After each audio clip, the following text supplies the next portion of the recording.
Ito pong aking tuturo ay isa sa mga pinaka-powerful na pampaswerte sa pamamagitan ng tissue, ganun din po ng barya at ng tubig.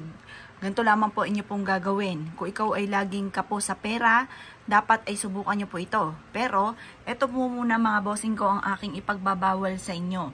Kung kayo po mga bossing ko ay may mga sirang gripo na tulo ng tulo, malas po yun. Bago nyo to po gawin, baka yan po ay ganyan po nangyari sa inyo na hinahayaan nyo lang, bumili ka na ng gripo, ipaayos nyo na po yan. At ganun din po, dapat meron kang tunay na halaman sa loob ng inyo pong tahanan dahil magdudulot po ito ng swerte. Tapos, subukan nyo na po itong gawin mga bossing. Ito yung ating barya. Pagpapatasin nyo po ito, mag-a-attract po yan ng pera. Yan. Ngayon po mga bossing ko, harap ka sa gawing silangan na mga bandang alas 7 ng umaga. At pagkatapos mga bossing ko, mag-wish ka dito sa ating pong pampaswerteng ito mga bossing.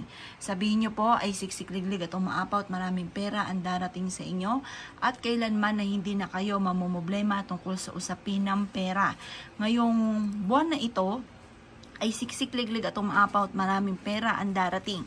Basta mag-wish ka na ng lahat ng gusto po ninyo. Pagtapos na po kayo mag-wish, eto yung ating barya. Yan. Ang gagawin nyo lamang, tutupiin nyo po ito. Yan, ganyan. Maraming pera ang darating sa akin at kailanman na hindi na ako mamumblema tungkol sa usapin ng pera. Ganyan po. Tapos, kapag po ito ay natupi nyo na, eto po mga bossing ko ay babasain po natin dito sa tubig. At ito mga bossing ko ay ilalagay ninyo sa may bintana po ninyo. Sa may bintana nyo po ito ilalagay ha. Hayaan nyo lamang po siya doon mga bossing. Ito po mga bossing ko ay magtatawag ng swerte.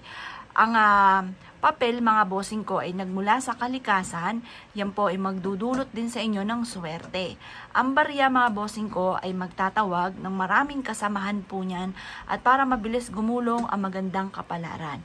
At ang tubig ay humihigop ng mga negatibong enerhiya at ito pa mga bossing ko ay magdudulot sa inyo ng siksik-liglig at umaapaw at maraming blessing na darating. Ngayon pa mga bossing ko, ang ating tubig ay ilagay po ninyo sa likod ng pintuan ng inyo pong main door or sa pagkainan po ninyo at magdudulot po ito ng maraming pera. Proven po ito mga bossing ko na napakaswerte.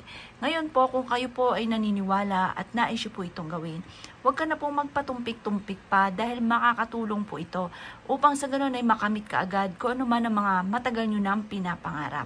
Ito po mga bossing ko isa rin sa mga sikreto kong ginagawa para smooth na makamtan ang swerte.